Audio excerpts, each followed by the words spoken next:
And his dissertation committee included academic heavyweights such as the cultural anthropologist Richard Wader and Hungarian psychologist and creator of the concept slow. Mihai Csikszentmihalyi. I hope I got that right. Excellent. Dr. Lewis's many intellectual interests have made him a versatile teacher and scholar of psychology, social science, and philosophy. His college teaching career spanned nearly 4 decades, beginning with lecturer positions at several universities in the Chicago area before the arrival of Bethel in the fall of 1988. During his time here at Bethel, Dr. Lewis's mentoring of undergraduate research was supported by active collaborations with colleagues on numerous grant-funded projects. This work often entailed program evaluation and expertise, which he also shared with mental health agencies in the community. His involvement with these agencies also grew out of his deep personal and professional interest in the study of schizophrenia. His research on schizophrenia and related topics was enhanced by sabbaticals abroad at the University of Maastricht in the Netherlands, the University of London, and the University of Vienna. Dr. Lewis developed and taught at least 40 unique courses during his teaching career, and the evidence of excellence in his teaching is abounding. For example, Dr. Lewis was the recipient of the Sears Roebuck Foundation's Teaching Excellence and Campus Leadership Award in 1991, the Julius A. and Agatha Dick Brand's Teaching Development Award in 2001, the John O. and Esther Sprague Helping Hand Award in 2004, and the Ralph P. Sprague Distinguished Teacher Award in 2005, among others. Since retirement from his full-time position at Bethel in 2017, Dr. Lewis has been developing yet another career as a guitarist, singer, songwriter, and poet. Throughout his career, Dr. Lewis has been a passionate and remarkable teacher, collaborator with human medicine and research. In fact, Dr. Lewis served as a teacher and mentor to all of our STEM symposiums, as well as myself. His love of books, reading, civil discourse, and the reasoned exchange of ideas have shaped his professional work and his relationships with colleagues, students, and the community. He has been and remains a person who embodies and treasures the life of the mind. An often paraphrased idea in education comes from the Greek philosopher Plutarch, who said in his essay on listening, "For the mind does not require filling like a bottle, but rather like wood. It only requires kindling to create in it an impulse to think independently and an ardent desire for the truth." The legacy of genuinely great professors is evident in the fires they have kindled in the minds of their students and colleagues, and the fires that surround Dr. Paul Lewis burn brightly and abundantly. Please join me in a round of applause in celebration of our 2022 STEM Symposium, Dr. Paul T. Lewis.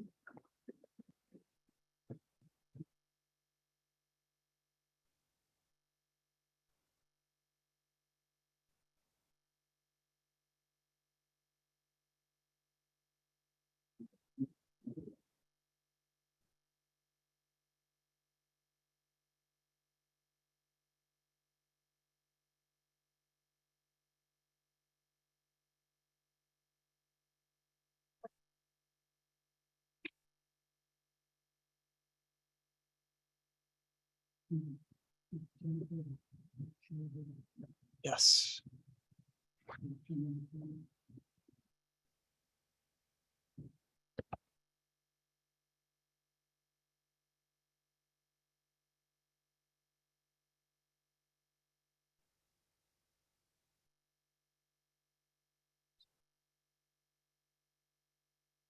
I'm honored this morning to introduce our speaker, Dr. Jennifer Steinmetz, who will be speaking to us via Zoom from Portland, Oregon. Dr. Steinmetz is a school psychologist who graduated with a psychology major from Bethel in 2006. She earned a PhD in school psychology from The Ohio State University in 2013 with a dissertation on cyberbullying. I can think of quite a number of Bethel psychology graduates who have become school psychologists, so most of them have a master's degree in school psychology. Thus, Dr. Steinmetz pursued a little different path toward the profession, and perhaps we'll have a chance to ask her a little bit about what the opportunities are that are opened by having a doctoral degree. Dr. Steinmetz began her postgraduate career in the Chicago area. Since 2015, she has worked in the West Lane Wilsonville School District on the southern outskirts of Portland, Oregon. She lives in the Portland area with her husband, Matt, who is also an undergraduate, and two young daughters. Her passion for equity and social justice has been a dominant theme in her work throughout her career. I greatly enjoyed working with Dr. Steinmetz in her student years at Bethel, and I look forward to her talk about how school psychology can make a positive difference in the lives of students. So, please welcome Dr. Steinmetz, and hope we're going to be able to all the technology working, so we will hear her voice.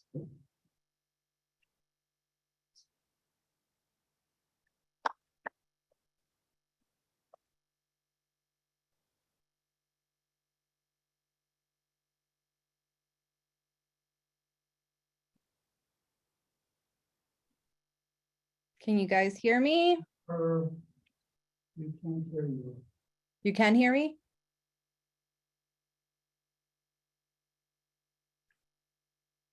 Yes.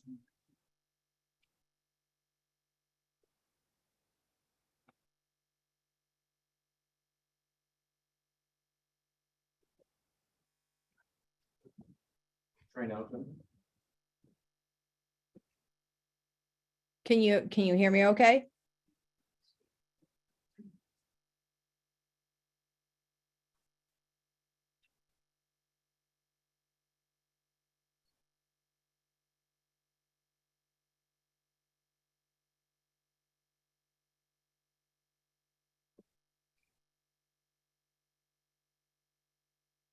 Can you try it now? I'm sharing my screen, but can you hear me? Can either of those things working? We can hear you, but we don't have you on the sound system yet. Okay. Is there anything I need to try on my end?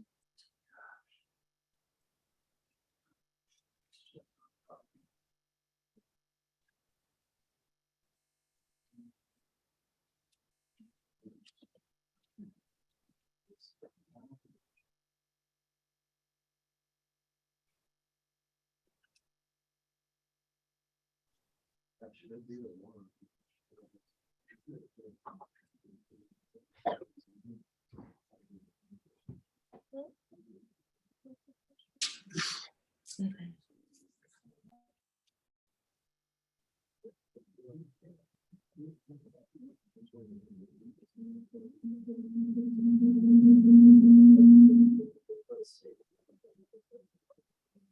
Okay, bye now.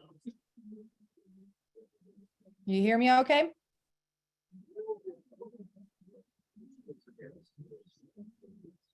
For now, it's okay.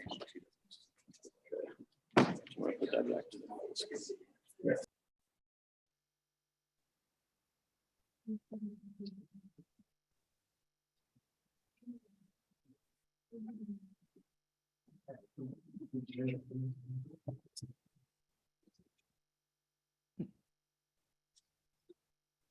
I think we can hear you, Jennifer.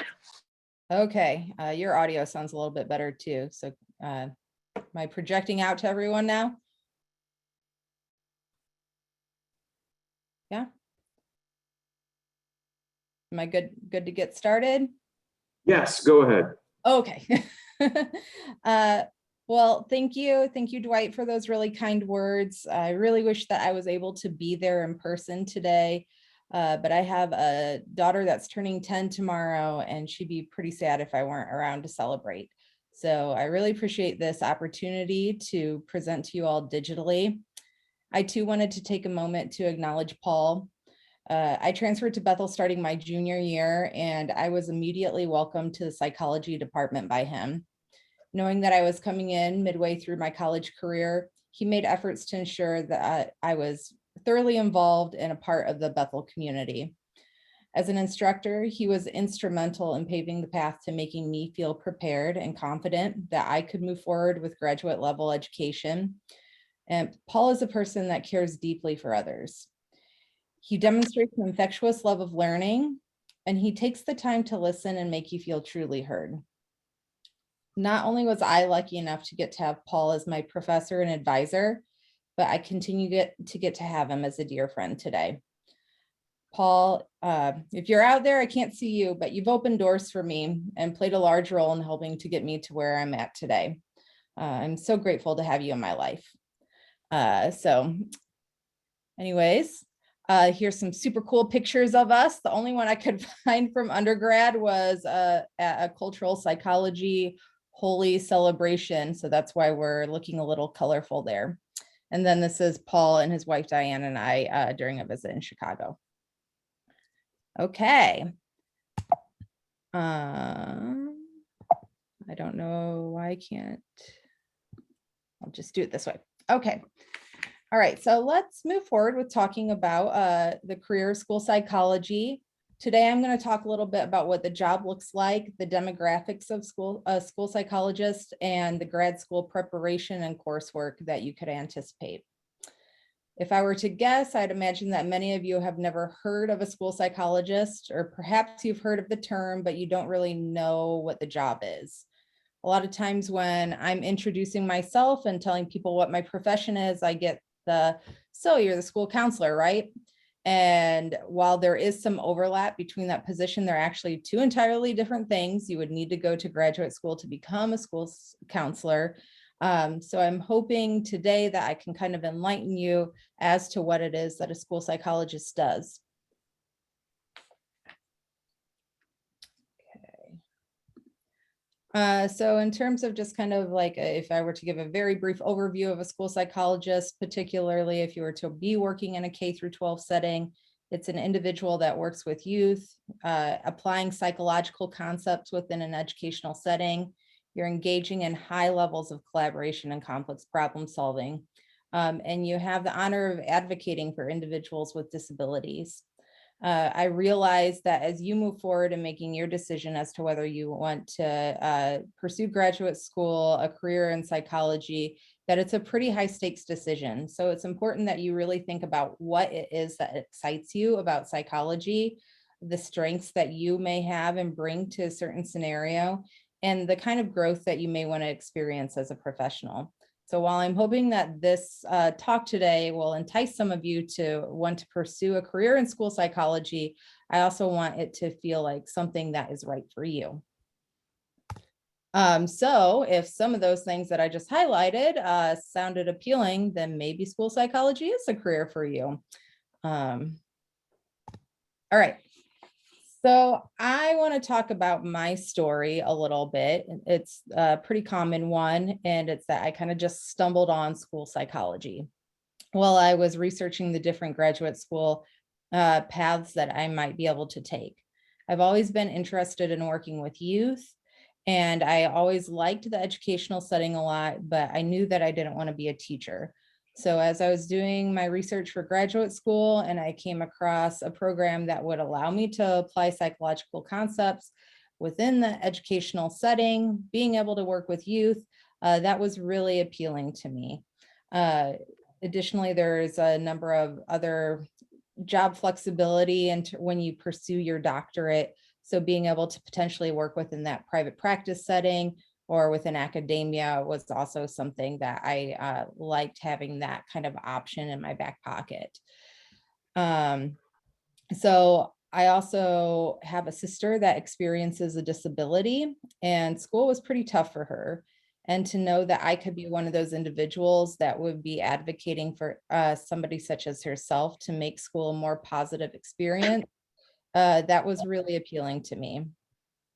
I also want to just kind of highlight this picture here. This is actually a picture of me working with a student a few years back, and it continues to be my why for working in this profession, really being able to work with students who present with pretty complex backgrounds. This student in particular experienced oxygen deprivation as an infant due to a congenital heart defect.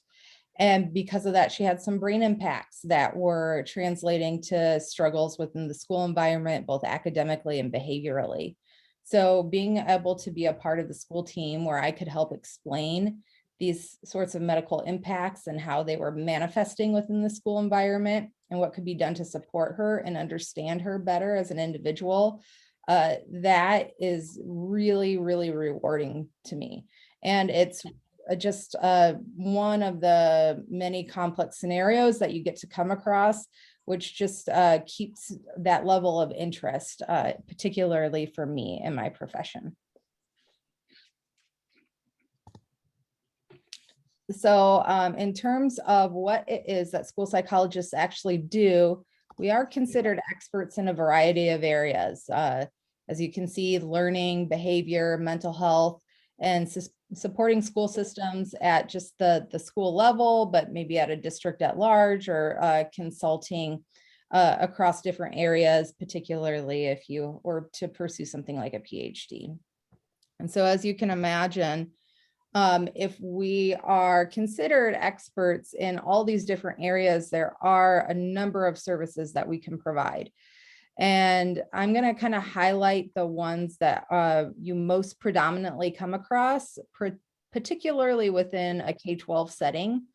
But one of them is certainly mental health supports. So across my jobs in both Chicago and out here in Oregon, I've been able to work with students both individually and in groups in terms of helping them with things like anxiety or depression, providing executive function supports, or anger coping groups.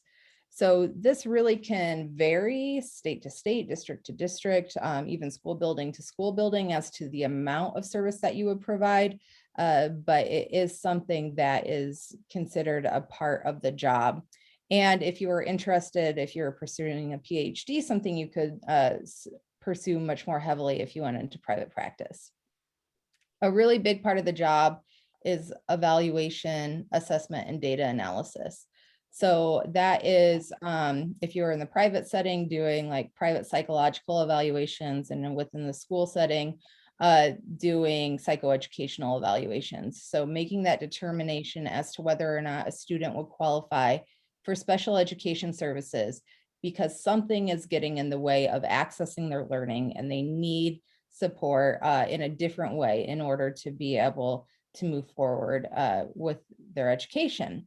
And so this could be for a variety of reasons, including having a specific learning disability or anxiety or ADHD or experiencing autism, those sorts of things. And so the evaluations that we do can include components such as performing a cognitive or an IQ test, academic achievement testing, providing rating scales, and doing observation. And then you take the time to kind of cull all the data that you have and compile it into a report and make a determination as a team as to whether or not a student will qualify for special education services. So that was kind of a mouthful there, but that is definitely a big part of the job. Additionally, consultation is something that you'll be doing quite a bit of. So that is just kind of connecting with teachers or staff. Maybe if you're working outside of the school arena, like different mental health services or community services, helping to problem solve issues that might be a little bit more complex, or helping to figure out an issue that's going on in the classroom where you might be helping them to support something that they could change environmentally or in terms of understanding a student better, those sorts of things. So that's also a really big part of my job.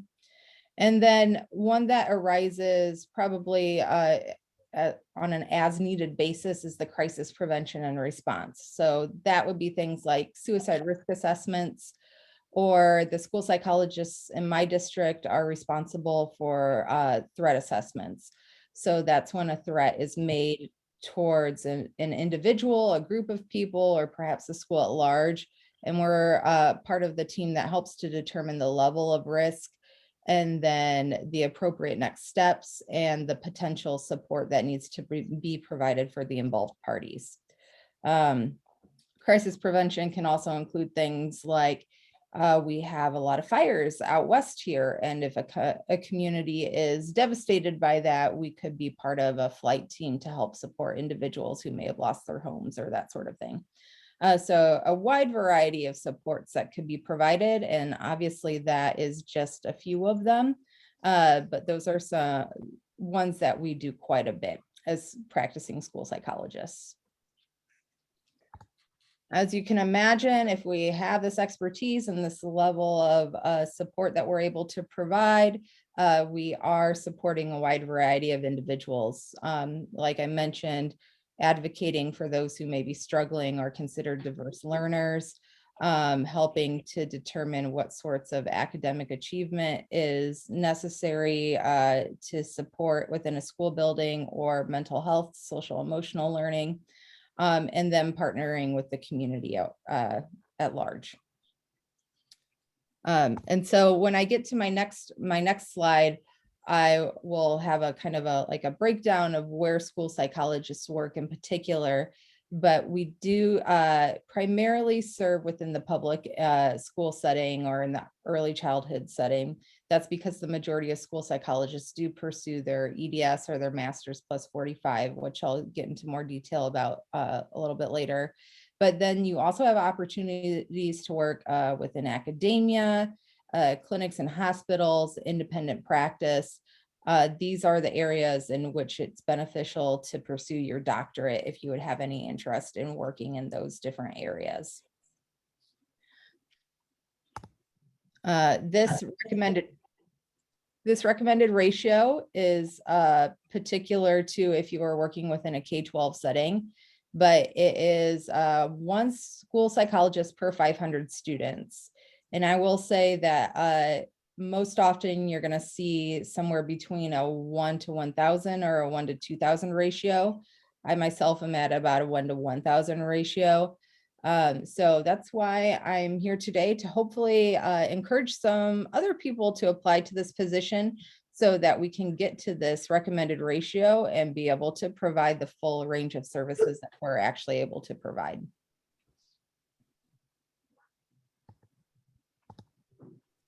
All right, so this is a breakdown of where school psychologists work. As you can see, it is largely dominated within the public school setting and fewer percentages working in these other settings as well. I will say that I know psychologists, school psychs that work in each one of these areas, and they find all of them very rewarding.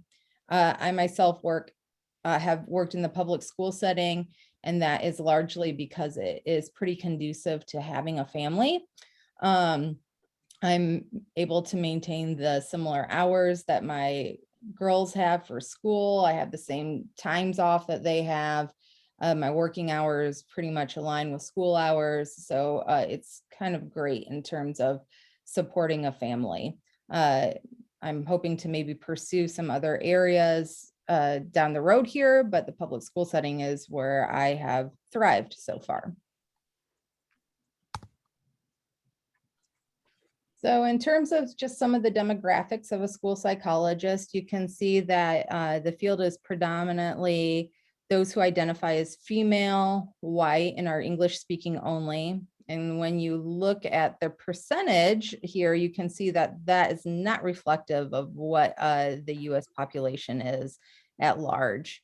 And so I'm not sharing this information to discourage anybody from applying or thinking about becoming a school psychologist, but I am encouraging those who identify as male or non-binary, individuals from non-white backgrounds, or bilingual individuals to really think about becoming a school psychologist. As we know, representation matters. It is super important, and adding these voices and perspectives to the field is only going to strengthen it and make those that we advocate for from these diverse backgrounds feel better seen and heard. So just a little plug there for you all. So now I will move forward with talking about some anticipated preparation and the coursework that you may encounter if you were to decide to move forward with career in school psychology. So there's no specific degree that is absolutely required, but it is beneficial to have a background in either the social sciences or education. I would say the majority of individuals that I went to school with probably had a psychology background, And then I know a number of individuals who were first a teacher or perhaps some other staff member within the school building, and then they decided to go back and become a school psychologist because they actually saw what we did in the building. Like also, if you have not had a whole lot of experience working with youth and you think that that's an area of interest for you, I definitely encourage you to seek out some volunteer or work experience to make sure that this truly is an area that would fit for you. I myself was a camp counselor when I was in undergrad. Other great things that you could think about pursuing are after school programs or perhaps working with the Boys and Girls Club. Other things that I'm sure you can imagine are required. Generally, the GRE is required. I would recommend getting letters of recommendation from people that can speak to your strengths as a student, but also to some of these things about a school psychology program that you see yourself fitting well into. I also want to make mention that school psychology programs, you can definitely find just your run-of-the-mill school psychology program, but there are a number of programs that do have particular areas of focus, which might be highlighted a little bit more within the coursework, or you might take in a couple additional classes to gain some of that knowledge. So for example, when I went to Ohio State, the focus was on working within urban environments and social justice. There are programs that focus on things like neuropsychology or health psychology. So those are just things for you to be aware of, to look out for.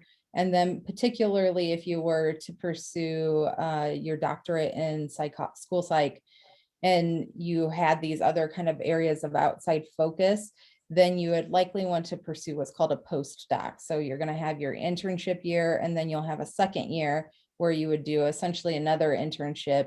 And then you could really, so you would have your school-based skills, and then you could focus in on maybe these other areas of interest as well, particularly if you are interested in something like pursuing your independent licensure or working within a hospital setting, that sort of thing. Additionally, I really want to recommend that if you want to pursue your doctorate in particular, that you're researching who the faculty is at your wherever you want to apply, and you want to make sure that your research interests are pretty similarly aligned. This is of course going to increase your chances of being accepted into the program, and it's going to allow you to pursue what your actual areas of interests are and develop that research in that area. So as I've kind of been talking about here, there's two kind of different tracks that you can take if you wanted to pursue a career in school psychology. One of them is your specialist degree. This is also considered an EDS or a master's plus 45, or your doctorate. So if you wanted to pursue your EDS, this is 3 years of full-time work. The first 2 years are pretty course heavy, with the second year also including a practicum experience where you're going into the schools and getting some opportunities to practice different elements of being a school psychologist. And then your third year, you would just be doing a full-time internship where you're essentially functioning as a mini school psychologist under the supervision of somebody who's already licensed. You might be taking one course, maybe in the evenings, like a supervision course or something like that. So this is kind of considered the degree that is very practitioner focused and allows you to work in the schools. So that's going to give you that ability to work in a K-12 setting or an early childhood setting, which is what the majority of individuals want to do. And that's why I like the school psychology in general. Is it's pretty practical. So, you know, pursuing a doctorate is great. It was the route for me, but pursuing an EDS is equally as wonderful, particularly if you know that you want to be working in the schools. In terms of a doctorate, obviously that's going to be a little bit more time intensive, somewhere between 5 and 6 years of school. I personally took I took 5 years. And so the first 3 years are pretty course heavy, with you also doing that practicum experience within the schools, but also you'll also do advanced practicums. Like my advanced practicum was in a private practice setting. Then your fourth year is kind of spent working on your dissertation, making sure that you have your proposal accepted, so that once you move into that internship year, you can just really work on gathering your data and writing up the results of your dissertation and your discussion section. And like I mentioned, so you could do your internship and then just move forward, or if you wanted to pursue perhaps some of these other areas, you might want to do a postdoc. I also want to make mention that if you are not quite sure that you want to pursue your doctorate, a lot of people just enter into a master's or EDS program, and then at that 2-year mark, they might make the decision to apply for a doctorate program. Just something to consider if you're not quite sure. And then finally, I do want to say that it's important to, when you're researching programs that you're interested in, to make sure they are NASP approved. So NASP is the National Association of School Psychologists. And NASP sets forth the ethical standards, the course standards, practitioner standards for school psychologists. And so if you know that they're NASP approved, you know that you're going to go to a quality program that's going to make you feel pretty confident in your practitioner skills as you move forward to practice independently. If you were to pursue a doctorate, it is also important to see that NASP approval, but you also want to see that they're APA approved, or American Psychological Association, as I'm sure you're aware. And because a lot of times if you're pursuing a degree in academia, especially, they want you to be coming from an APA approved program. That's not necessarily the truth everywhere, but many programs want that.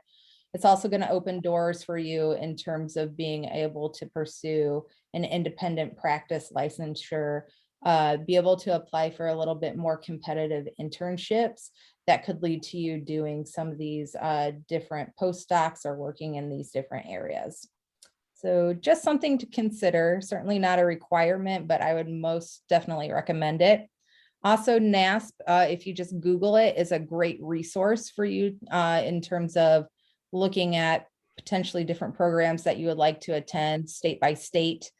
Some of it is behind a paywall. You have to be a member, but a lot of it is free. So I'd certainly encourage you to take a look at the website to get more additional information. Okay, so this is the different coursework that you could anticipate to encounter if you were to pursue a degree in school psychology. I would say that in terms of coursework, it is pretty similar to what you experience at Bethel. So probably pretty small. You're taking a lot of classes within your cohort, which is typically between 10 and 20 individuals. And then if there's some like cross-departmental things, that's when you might encounter some larger courses. Courses are pretty discussion oriented, a lot of paper writing, and then a lot of projects that focus in on whether or not you're obtaining the practitioner skills that you need to move forward as a school psychologist. And the courses that are listed here are ones that you would be taking regardless of whether you're pursuing a PhD or an EDS. So the courses that are listed here, you could expect that if you're pursuing your doctorate, that you would be taking a lot more courses in the area of data collection and analysis. So you're not just going to take like your basic stats course and move on. You're going to gain more statistical knowledge about things. Additionally, you're going to beef up on that research and program evaluation piece of things, and potentially education law. Obviously, this is, to make sure that you have the skills in the area of research, particularly if you want to move forward with academia as a job area. In terms of getting a job, so you've done everything, you've gone through your internship, you've done all the coursework, you're kind of like your last hurdle is just to get that state credential for practice. And so that does typically require that you take some form of a test to get that school psychologist credential. Typically it's the praxis. And then it does vary state to state in terms of maybe some additional testing that's really not too hard to complete. And then in terms of if you were to seek out wanting to practice independently, as I mentioned, you're going to want to do that postdoc, and then that requires you to take a pretty large test that you need to study for at least 6 months to a year for, and it's pretty expensive. But that's kind of like, so you would be credentialed as a school psychologist, but then you would have an additional credential on top of that in order to be able to practice privately within whatever state that you wanted to be in. Some states do allow you to practice privately if under supervision of other psychologists, if you do just have that EDS degree, but that just, again, varies state to state. In terms of the job outlook for school psychologists, it's pretty great. There's a pretty high demand for school psychologists. Every school psychologist I know hasn't really had a hard time finding a job. Another wonderful thing, particularly within the K-12 setting, is that we're in the federal education law, which essentially is just saying that school psychologists are required to be a part of the school staff. And so that essentially means there's a different layer, there's just another layer of protection there for you, especially when you think of things like budget cuts and stuff like that. School psychology is considered to be a pretty great social service job, especially because of that flexibility that lies within the job. All right, so if you feel like you would like to make a positive impact on the lives of youth, have a job that has some flexibility, work with a variety of individuals in complex situations, then perhaps school psychology is the career for you. Yeah, that is it for me in terms of what I have to share, but I am so happy to answer any questions, and I really hope that this does intrigue some of you and I get to have you as a colleague in the future.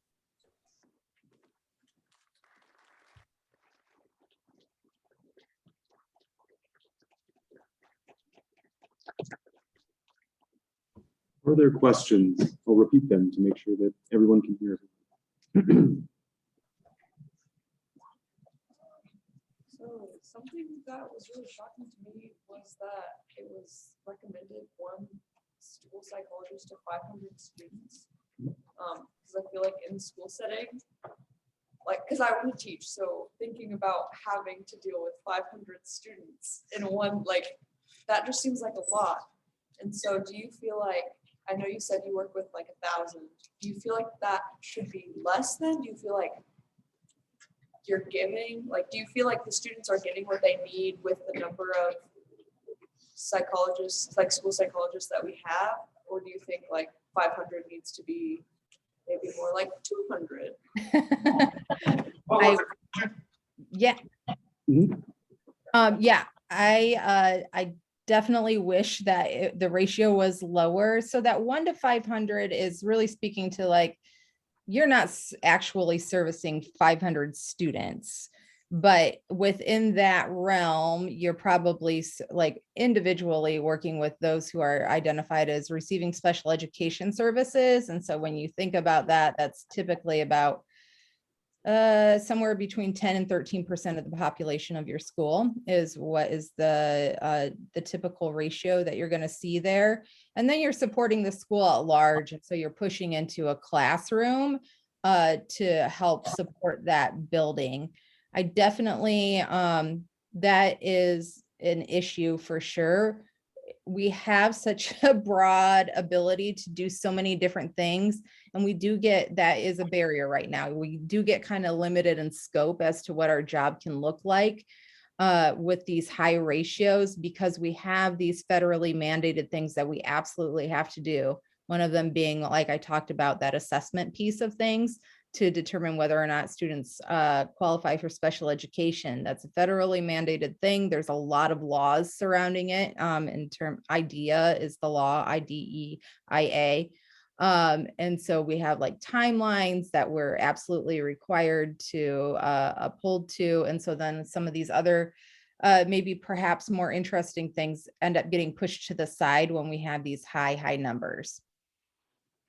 So yes, I guess my answer in short is I do think, I think a 1 to 500 ratio would be pretty sufficient. Actually, it would allow you to help support the building at large, and do some of these things, some of these more interesting kind of complex things outside of an assessment role.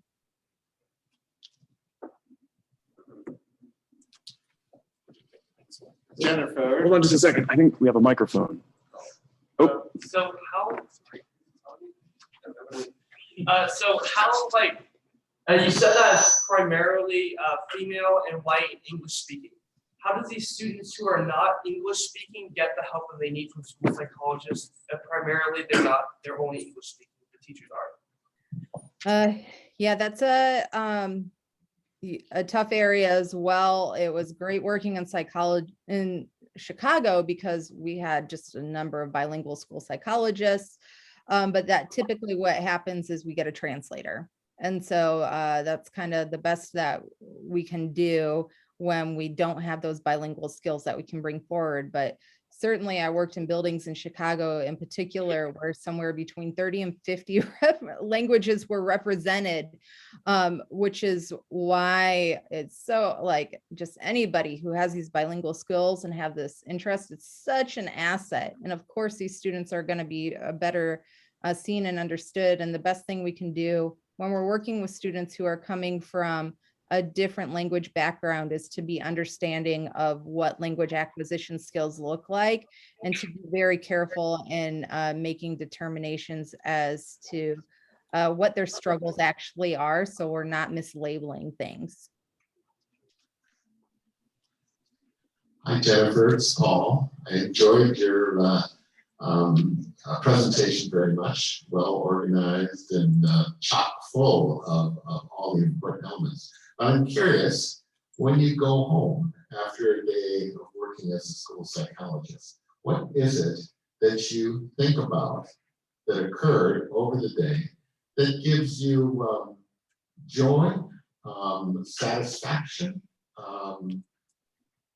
pleasure in terms of what you have done during that day? So what is it that you take home with you that, that kind of gives you a, maybe a new outlook on life, looking forward to the next day? Yeah, well, because the job itself is so complex, that can vary day to day as to what feels super satisfying. I will say one thing is like just the teams that I work with, and when we're really working well together, especially with a complex problem, and I'm feeling super supported by everybody, and I'm able to provide that support as well. That's one thing that feels really good to me. Your teams are important. So I work with a variety of people, including speech language pathologists, occupational therapists, learning specialists, or special education teachers. And so being able to engage in that complex problem solving is something that energizes me for sure. Additionally, these moments are not every day for sure, but when I'm able to work with a student and I can tell that they're feeling better seen and heard, and I'm able to help the team better understand who they are so that they're able to work with them more effectively, that really gives me great joy. Thank you.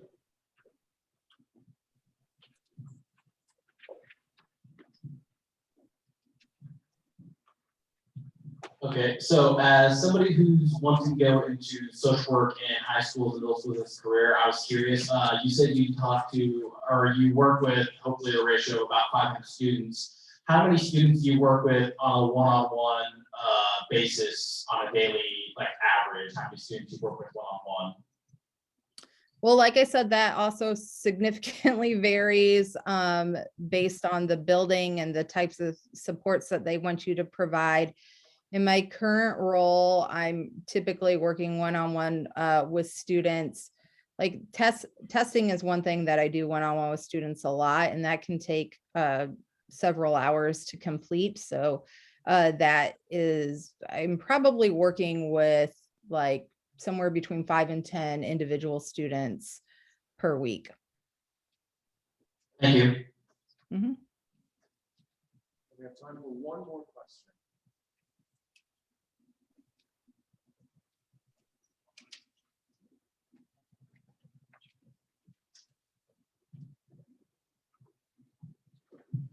Hi Jennifer, I'm Peter Garing, and I wondered if you're able to share with us, what are the top 2 or 3 cases or interventions that you see, kind of what's more common Sure.